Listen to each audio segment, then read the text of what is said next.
You're listening to Hayes Radio Network, Cannabis Lifestyle Radio. The Business of Cannabis is brought to you by Cashtech Currency Products, North America's leading cash management provider for cannabis retailers. Cash recyclers, smart safes, software and services, Cashtech has everything the cannabis retailer needs to track, manage, and secure the cash earned in the dispensary. Don't take chances with your cash. Call Cashtech and solve the problem. Visit www.cashtechcurrency.com to learn more.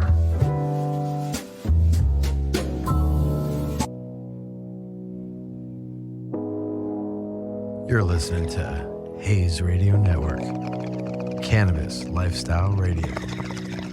This is the Business of Cannabis. The use of cannabis.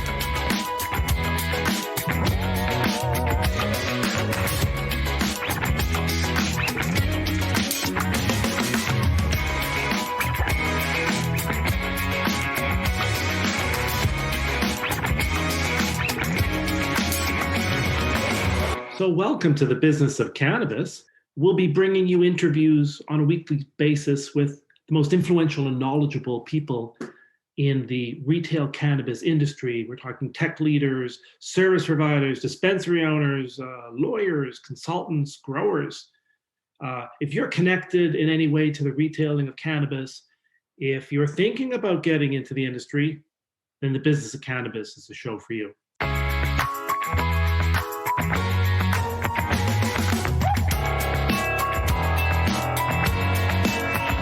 We are here with Michael Mays from Quantum 9.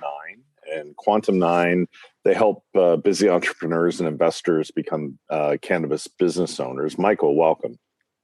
Thank you for having me. So give us an overview of Quantum 9 and specifically your cannabis practice and, what do you do to help entrepreneurs?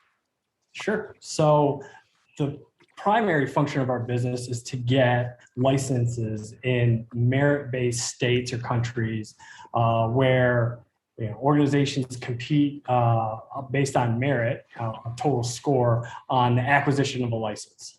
So we help with the total application preparation, strategy, project management, and then the totality of the submission, which is inclusive of recruitment.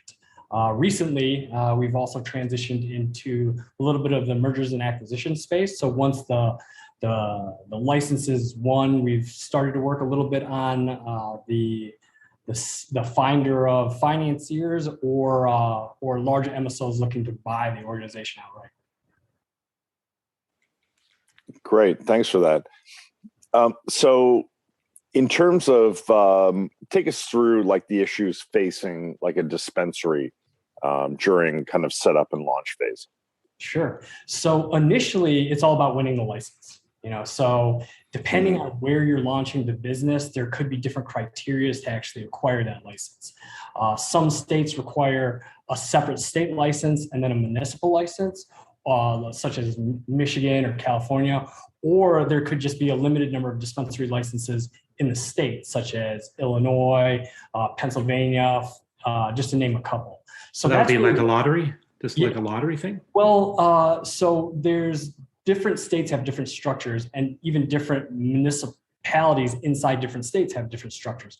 Our structure is a lottery where applicants just fill out basic information and they're put into a lottery, or there's some type of merit to get into the lottery, or the lottery is completely separate of it, meaning that you submit, let's say, an inventory management plan, and then that section is graded against all other applicants.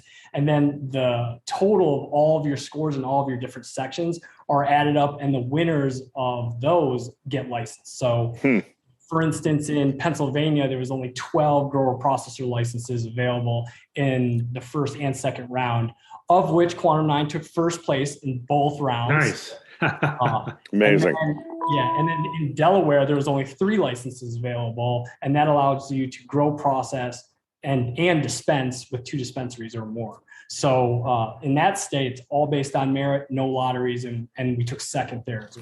Now, how does real estate what I know that like you're already alluding to how complicated and convoluted this is. How does real estate play into that? Do you need a location? Do you need a lease? Do you need some sort of security? How does that work? Sure, that's a great question. And that is one of the hurdles too. So depending on the state or municipality, they could have different rules.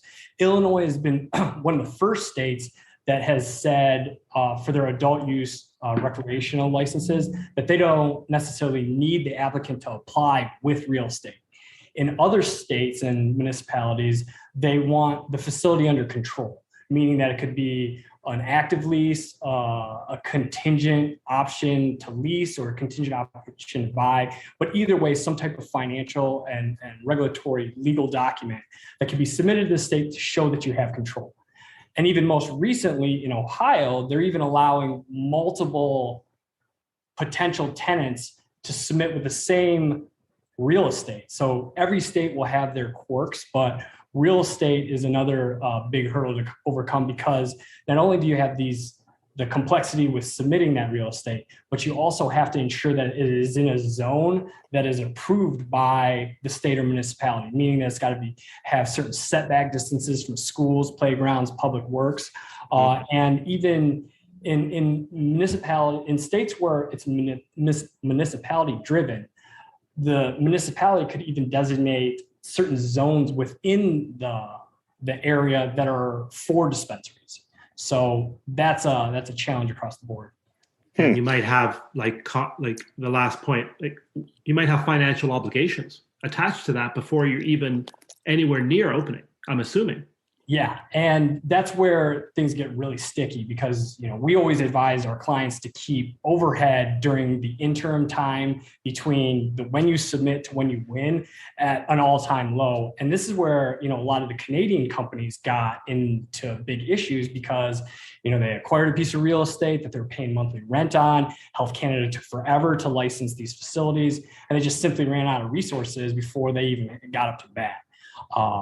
So that's one of the issues. The other issue is, they want the facility to have a compliant floor plan that aligns with the regulatory approval. For instance, you have to have a waiting area, your security parameters, and then all of these items are then submitted to the state. And again, they're graded against each other. The more secure the facility, like municipalities, kind of have preference towards standalone buildings with a carport where a car can actually pull into and a secure delivery can be done. So there's just different features that could make a facility more compliant or more secure than another. So that actually leads to kind of a multi-point question, which is, what are, you've answered some of the, what are the challenges, but what are the mistakes that dispensary owners tend to make, and what are the things that they should be looking to avoid? That's a great question. And I think that the tax and corporate structure of the business is also a big hurdle, and something that should be considered at the onset of the business. So in most traditional LLCs, the way it's taxed is that the owners are responsible for that tax, meaning that if you profit $1 million and there's two owners, they have to split that tax liability evenly and then pay on that. Whereas with a traditional corporation, the business pays that tax. Why that's important is because there's a tax code in the US called Tax Code 280E that actually prevents dispensaries from writing off cost of goods sold. Now they could write off, different aspects like, product, but they can't write off, marketing, any staffing numbers, any of this, because at the dispensary level, the IRS considers cannabis as a Schedule I narcotic still. So Tax Code 280E prevents you from writing off cost of goods sold against federally illegal products. So why is this important with the corporate structure and taxing? Well, without write-offs, your profits are at an all-time high. And when profits are at an all-time high, and if it's taxed, the owners have to pay, then you create this horrible cycle of tax liability. So, and I've experienced this personally, so I can talk to this. where we made a bunch of money, and then we're like, great. And it was in Q4 too. And at the time, we were trying to convert to a C Corp or an S Corp, and, the tax liability is less on, the members. Unfortunately, it was too early in the process. The IRS didn't want to allow this because we're a cannabis business. So we got hit with this, us personally, the members got hit with this huge tax liability, of which none of us could pay. So what has to happen? You either have to borrow from somebody else, or the business has to bonus you out this giant payment.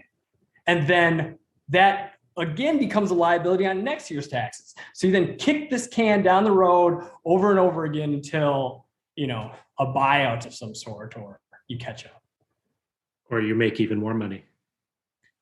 Yeah, that's funny. Well, I mean, it's interesting. I think a lot of people get into this business without really thinking things through. They get into it for a variety of reasons, mostly because they enjoy it. They're part of it. It's maybe part of their culture or experience, and they think it'll be cool, all those reasons. Or they're going to make a lot of money to something authentic like that. And then they don't take into any of these factors. It's so interesting listening to you. I bet they don't think of any of this stuff.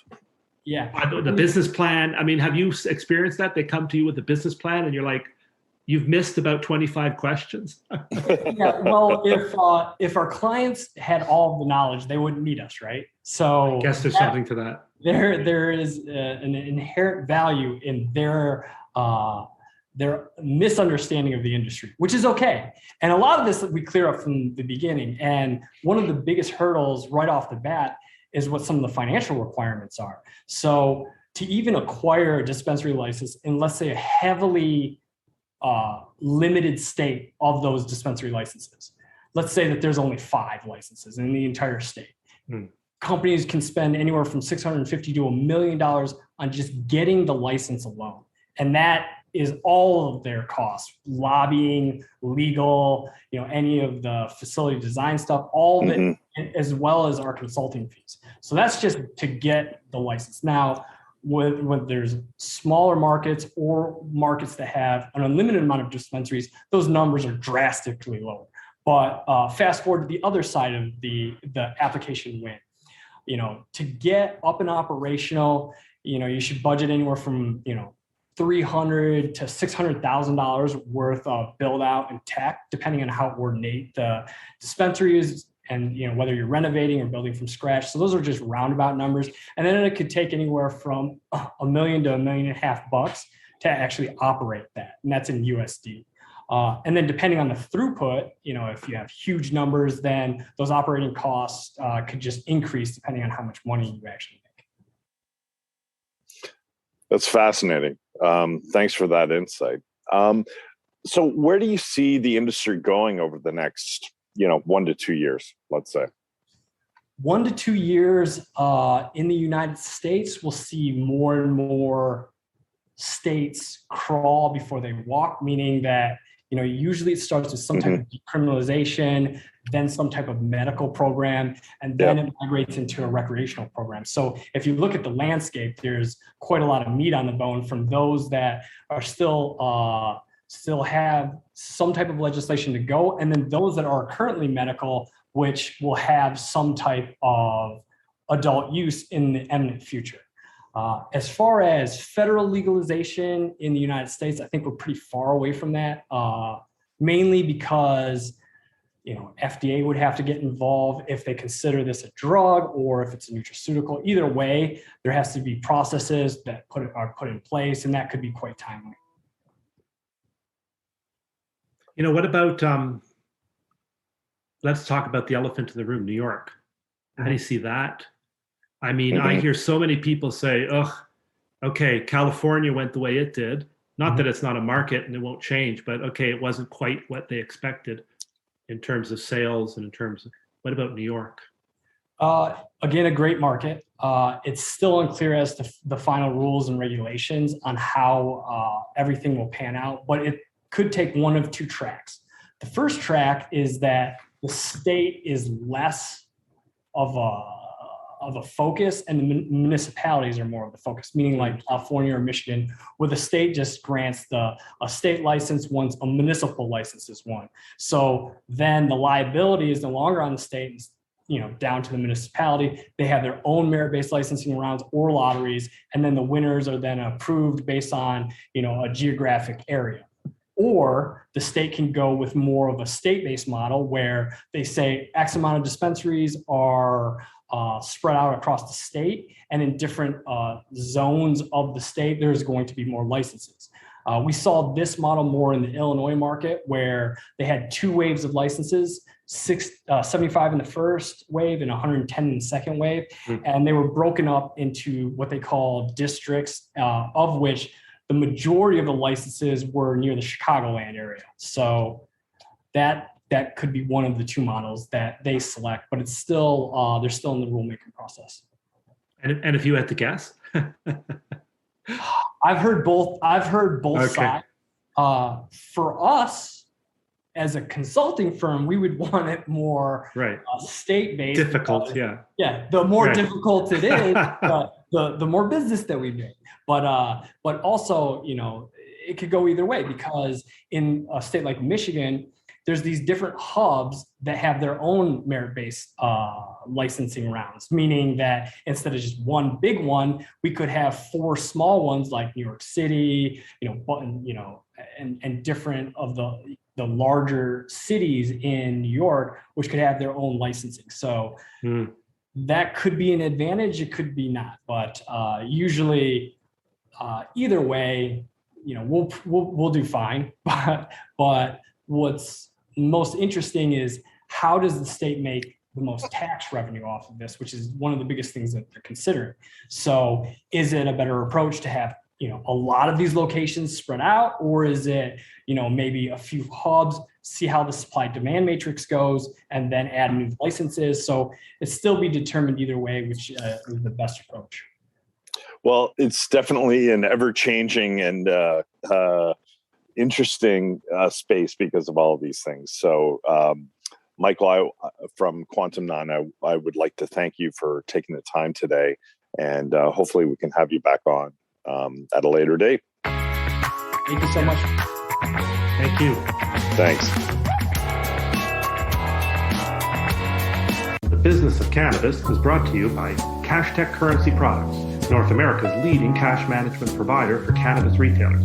Cash recyclers, smart safes, software and services, Cashtech has everything the cannabis retailer needs to track, manage, and secure the cash earned in the dispensary. Don't take chances with your cash. Call Cashtech and solve the problem. Visit www.cashtechcurrency.com to learn more. Well, welcome back. We're very excited to have Clint Suekeran with us. Clint is one of the most known as one of the most innovative dispensary operators in Canada, with a very unique brand and a unique experience at his dispensaries. Who else put bloopers on his website from a commercial they're doing with his staff? So you have to check that out.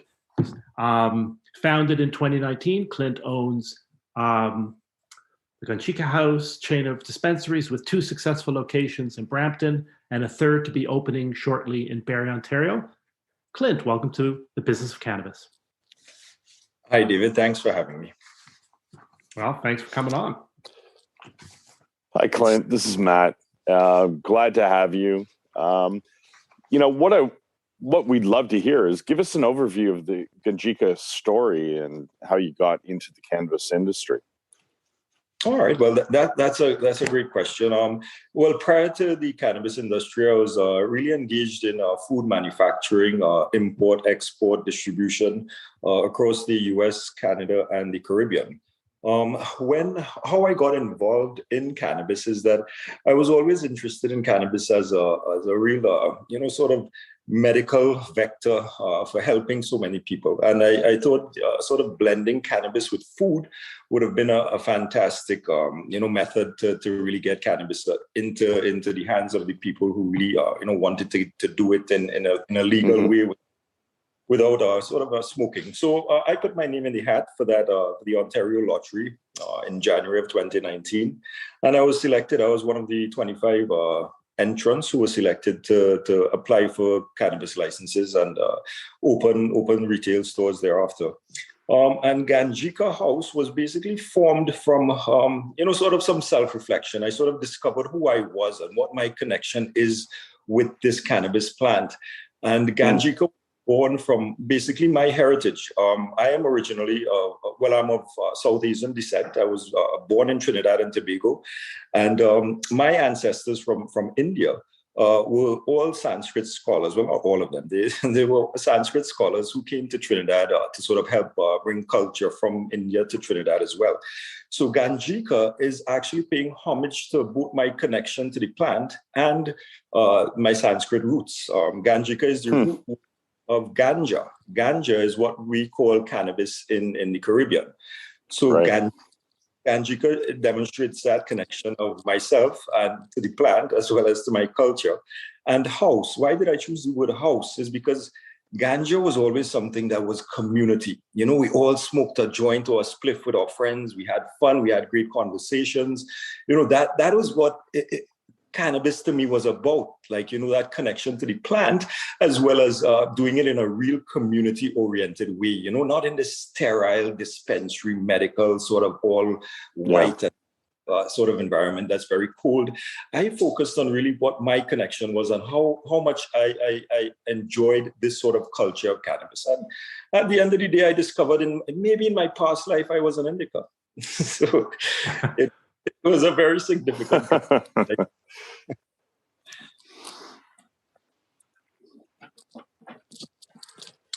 Yeah. So you tell us, first, you've opened for a couple of years now. What's maybe the most surprising thing you've learned since opening from a business perspective?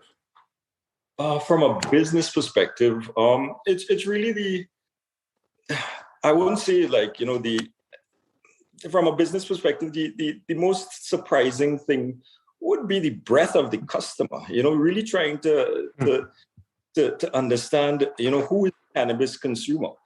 It's just such a broad spectrum of users, being the demographic, you know, ranges from with age, with health, with, income, with interest, with activities. So the thing is really tying down who the cannabis consumer has been such a difficult task.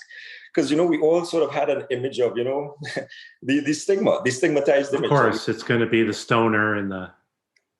Yeah, a lot of the kid. users have been hiding in the shadows for a long time, right? Yeah, well, the thing is, look, we all had a sort of an image of who this was. Who was this consumer? But that has been broken. I see my store in Brampton, the one that opened on Main Street with the lottery, we in 2019, we're seeing upwards of 1,000 to 2,000 people every day, even on a Sunday, every single day. And the spectrum of people that come in, like from 19 years old, as I said in many of my other interviews, to 8 years old. We had a lady come in there who was 98 years old. We get lawyers, judges, doctors, every profession you can think about, and it's so surprising to see how this plant plays a role in so many people's lives of so many different backgrounds. So that is what has been really surprising to me, is like trying to learn the consumer, but discovering, hey, there isn't any like one bucket that you can put these consumers in because it's everywhere. Have you found that made a challenge in trying to market? Because if you don't know who your target is, your target can't be everyone, or maybe it is. Like, for example, my 96-year-old grandmother who takes it for her arthritis. I never would have thought until she told me that she actually was taking it. So, yeah, it must be a real challenge. Maybe you can address that. Yeah, well, the challenge is all right. So what I looked at is trying to define that consumer, trying to define who is it where really that 20% that supports the 80% of the business, or maybe that 10% that supports a larger portion. And what I've discovered is I'm going to be pulling out my hair. It is just absolutely too difficult. So I've hired a data science team to really drill down into our data and sort of see if we can really discover that. But from the other end, I've addressed it in terms of what they're buying. So instead of trying to see what they're looking for, what their buying habits are, or any that's more, more derivative sort of drill down data stuff. I'm looking at what they're buying and what they like. So I'm focusing on my inventory. Really trying to get the products that the categories, the sizes, the flavors that the customer is buying. That we're trying to see where there's significant velocity or where there's more interest than with newer products. So really focusing on the inventory has been an important part to driving the business. Has supply been a problem in the past? Is that problem over? Do you find yourself, or is it oversupply in a sense of too much choice?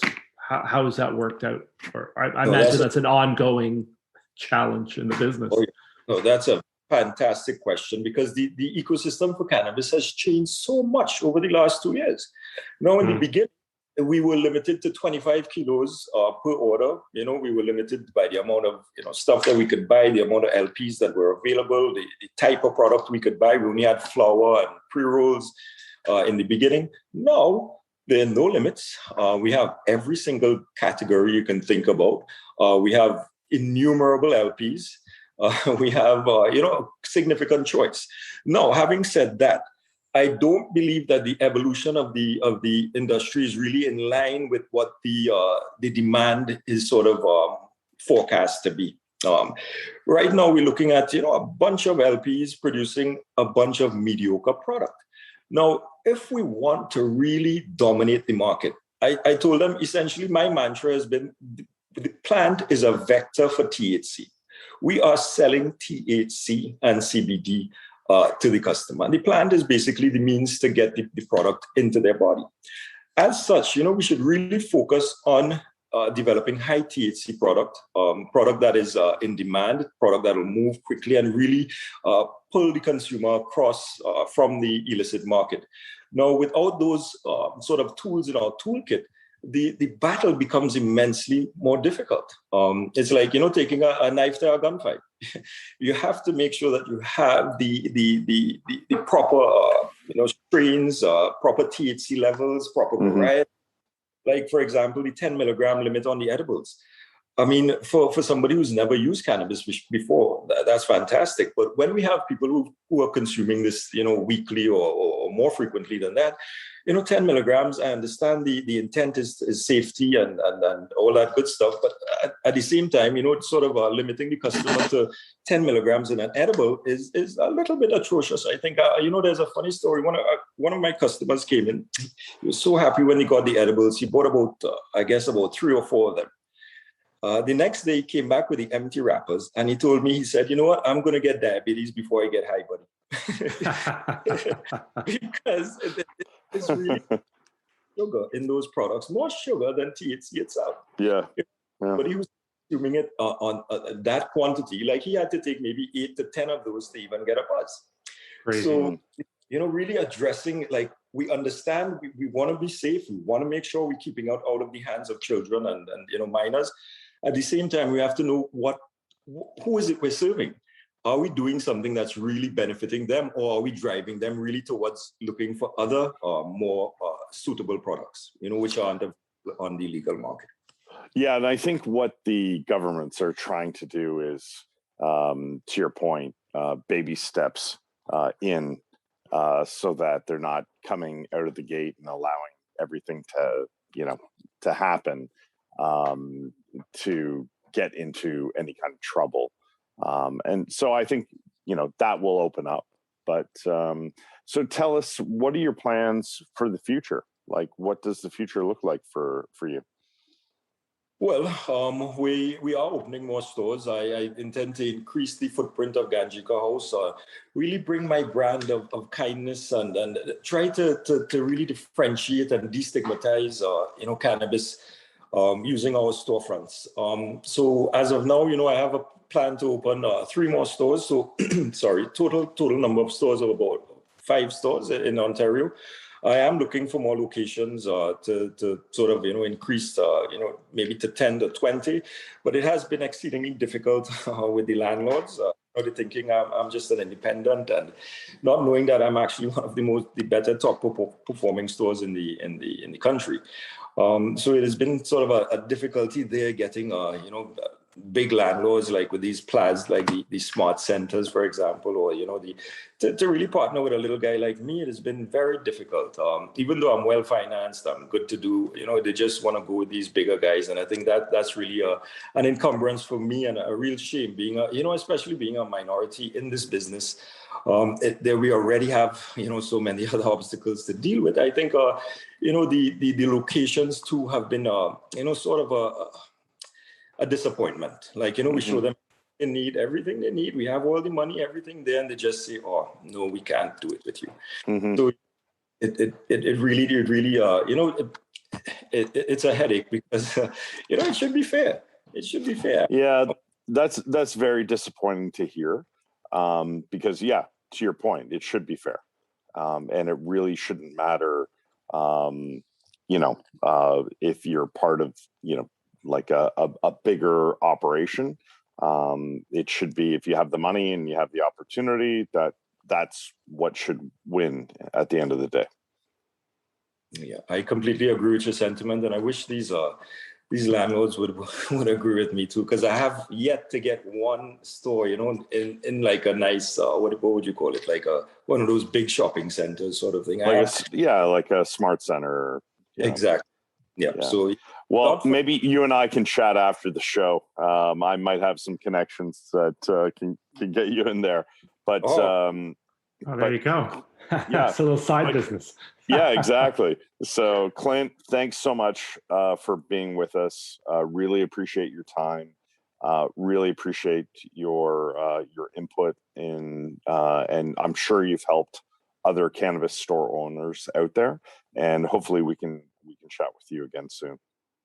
Yeah, I really appreciate the opportunity, guys, and I look forward to having another one soon. Great. Thanks, Clint. too. Yeah, you take care, Clint. Okay. Bye-bye. Bye.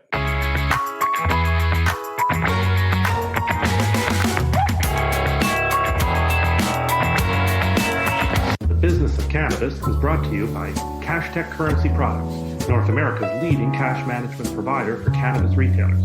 Cash recyclers, smart safes, software and services, Cashtech has everything the cannabis retailer needs to track, manage, and secure the cash earned in the dispensary. Don't take chances with your cash. Call Cashtech and solve the problem. Visit www.cashtechcurrency.com to learn more.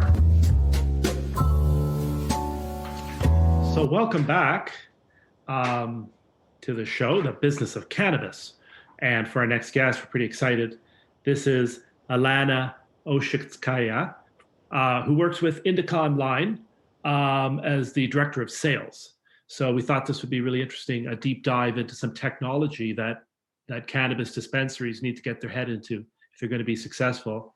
Now, Elena has a rather interesting background, as a lot of people do in this space. Grew up in England, somehow made her way to Los Angeles, but she's lived literally all over the world. And her career is as varied as her background, has worked in film and television, but has become involved in the cannabis space. So on the marketing side with Indica. So welcome to the show, and thank you. Excited to have you. Let's launch. Thanks for being here. Yeah. Absolutely. Thank you so much for having me here today. We're excited to talk about Indica Online and just, let people know about what we do. It's definitely been a long time coming through the past 10 years of cannabis industry, going from the different type of traditional market and coming out into the compliant market. So thank you for having me here. Oh, our pleasure. So why don't we start there? Give us, like, Indica Online is an interesting product because it's quite broad, does a lot of things. Take us through sort of what it does in broad strokes, and then we can delve deeper into some of the aspects of it so that people listening will go like, yeah, maybe that's something I need to think about. Absolutely. So we have actually been around for just over 10 years, and we started a long time ago with Californian market, helping out dispensaries run their inventory and run their finances. So a lot of companies, as you know, started with spreadsheets and just pen and paper, recording down their business, just because back when we started, our industry was a very small compassion union type of industry. And as we started to expand into more of a business, definitely platforms like Indica Online have become to be more widely known to come into play. And with us, we offer a POS system that in effect works together with dispensaries as well as deliveries. We offer very unique RFID solution, and that's a very exciting tool that we have just developed for all of the larger dispensaries out there and all of the larger deliveries out there as well, just so they can run their audits anytime, the same as any other retailers in the bigger aspects such as Walmart, Target. So we're definitely approaching those bigger sizes. And with our system, it allows you to keep control of all of your actions, all of your transactions. We are fully compliant with metric as well. And that's a lot of times something that will be a number one priority for all of our dispensaries and all of our deliveries, all of the operations all around. So we're very excited to have that. As far as our delivery side, we feature on-demand delivery as well as your regular in-store delivery. So that means you guys are able to have drivers in multiple locations out there in Los Angeles, in San Diego, in multiple areas of California, San Francisco, Eureka, wherever you want your drivers to be. That is the great benefit of it. You guys are able to see your drivers everywhere directly from our system without needing any additional third-party integrations. So we try to keep it all in-house and make sure that whoever is running their company can dive into every action that is being operated throughout the day. A couple things you've said there, just to clarify, maybe people, RFID, explain that and how it integrates with cannabis, and then explain metric. Yes. So essentially, metric is a system that was brought into us when compliance came on board for us to go recreational. And metric allows all of the dispensaries and deliveries to be able to track the packages down to the manufacturers. Distributors, of course, are right in the middle of the manufacturers and dispensaries.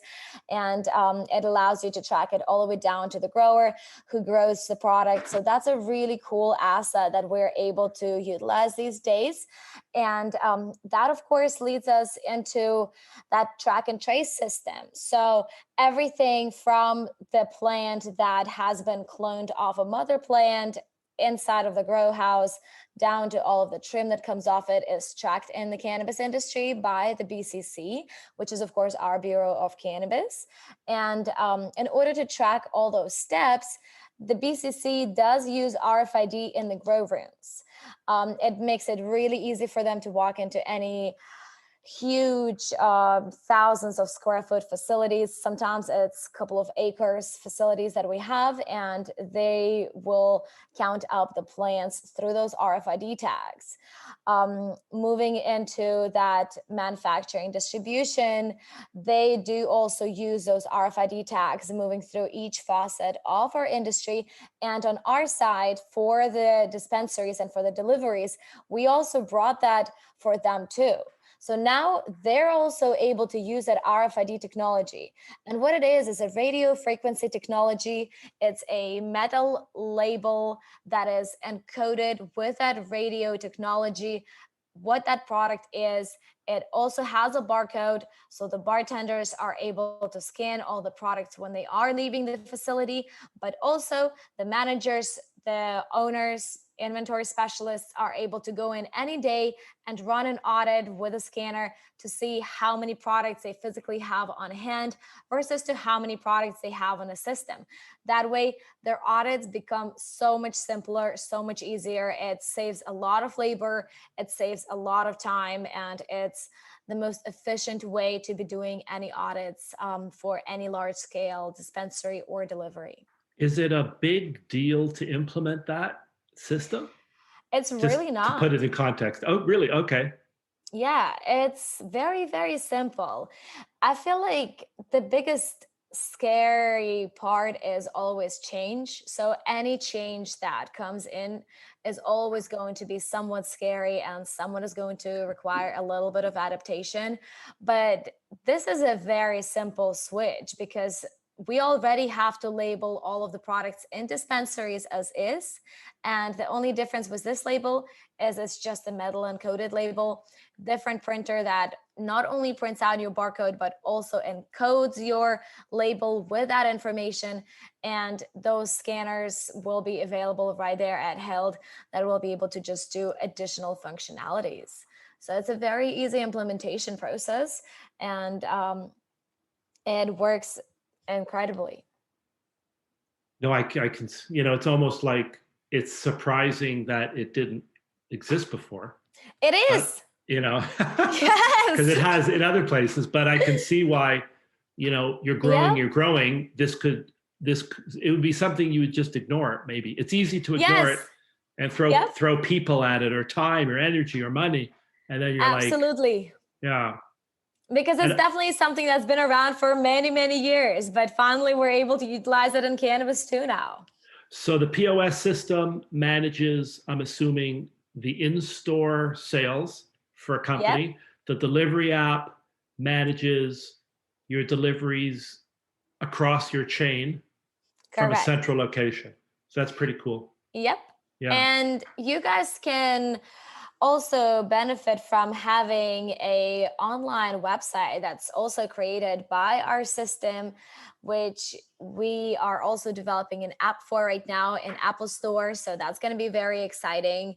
A lot of changes will happen once federal legalization comes through, but even until then, right now, what we have developed is just amazing as far as for any aspect of the dispensary, of the delivery.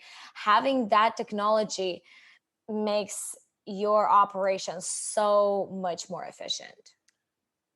Is there an ideal kind of size or target? Like, are you like, well, when you get 100 locations, you should give me a call, or no, you have one location, you should give me a call? Is there a target? We help dispensaries as small as 3 employees and 1 register, and as big, as having 100 dispensaries in multi-state across from Oklahoma, Massachusetts, California, Nevada, all the states, Maine, Michigan. We will service a lot of different states out there.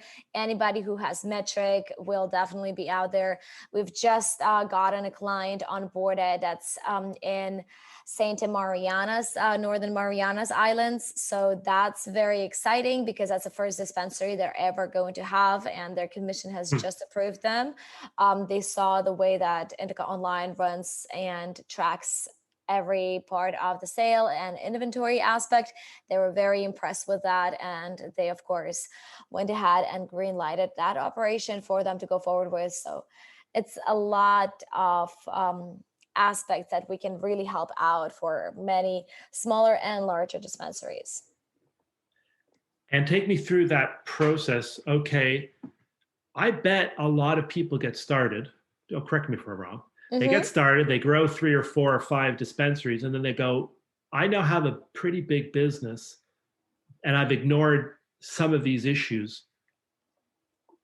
How would one then go, okay, I need to regroup, I need to call Indica, what do you have to do? What are the steps? How do you implement this? How long does it take? How many people, technology? Take us through some of that. Absolutely. So we do have a couple of, dispensaries that have been running for a long period of time, and they have not focused, on inventory per se. And they've decided that this is time they need to switch from their old POS system to ours. When that change happens, it's primarily important for that dispensary to keep in mind that they're going to have to run an audit. Audits are everything in our industry.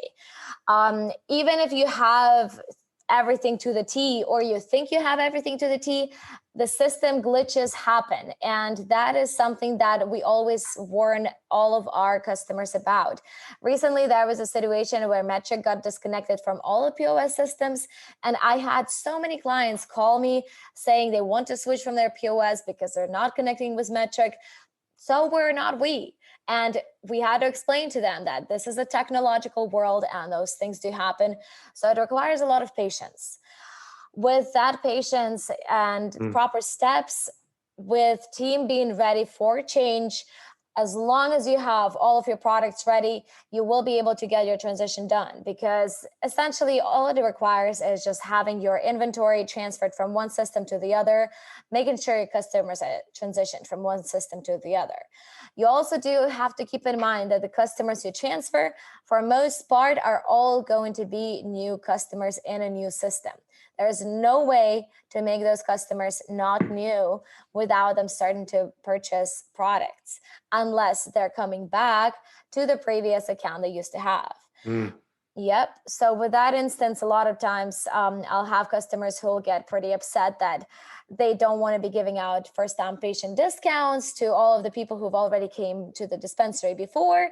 And at that time, I will definitely let them know that they can separate the customers, at least for the part of the customers they know, and go with a non-automated discount for the first-time patients. And once they will have their customer base at maybe 2-3 months ahead, they can turn on automated discounts for those first-time patients. Because our system works in a way, we try to reduce as many steps as your bud tender, your cashier is going to take. We try to reduce all of the human error mistakes possible. So every step within the system, they do have to scan everything. All of the discounts are primarily auto applied and preset for the groups of customers and also the products. That way you don't have to worry about any bud tenders giving any discounts out to somebody who... Right. Yes, exactly. Or a really steep discount. Absolutely, yes. So every person who's been trying to take advantage of that before won't be able to do that, unfortunately. But that's where we come in, with making sure that the dispensary, is operated the right way, and those owners are not being taken advantage of, and they can continue growing, scaling, and opening up more dispensaries. So is Indica Online? Are you guys starting to go to shows again? Are you starting to do events, or what are you guys? We are, absolutely. Yes. So what's coming up? What are you guys up to? So currently right now, we're very excited for the Vegas convention that's going to be happening. We were going to go out to DC, but we are taking our time with a CannaCon. So we're going to be going to the next CannaCon that's going to be happening afterwards. Yes, and we're definitely looking forward to having events in Maine and Michigan on the East Coast as it's expanding, as more states becoming legal. We're definitely looking forward to making our footprint on those states as well. Well, let us know when you're going to Maine. We have a bunch of dispensaries there that we're doing some business with. Amazing. Definitely we'll be very excited to let you know, because we have been looking forward to going to Maine for a minute now. Yeah. Mm-hmm. It's it's a in some level bewildering product. What I like, bewildering industry. Just you've alluded to every state, every municipality, so many different rules. It's an interesting idea. Pick a product that does a lot of things well, rather than 10 products that do little individual things well. So I encourage you all to go to indicaonline.com to find out more. Unfortunately, we've kind of run out of time. So thank you very much for that. It sounds like a really cool. We'll have to have her back. Yes, we will. Definitely. Thank you guys for having us. And it's a pleasure to give some insight on our company and how we can benefit those new operations. Our pleasure. So look out for the Indica Online booth, and maybe you'll see Elena there on some of the upcoming events. And you take care. We'll talk soon. You too, guys. Thank you very much for Elena. listening. Yep. Thank you, everyone who tuned in. And I'll definitely look forward to being on a show again and giving you guys more updates with what we're working on. Cool. Thanks, Elena. Thank you.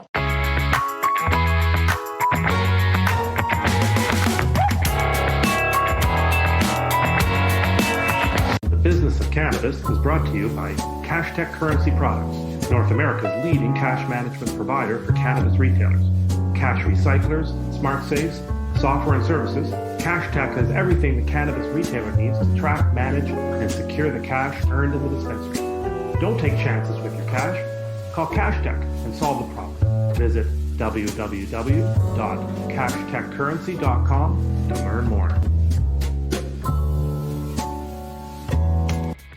But that's our show for today. I'd like to thank our guests for coming on and sharing their insights, and invite you to tune in next week when, again, we'll be talking to the movers and shakers in the world of cannabis, keeping you up to date with what's happening in one of the most dynamic retail industries in North America. So until next week, be well. And this has been The Business of Cannabis.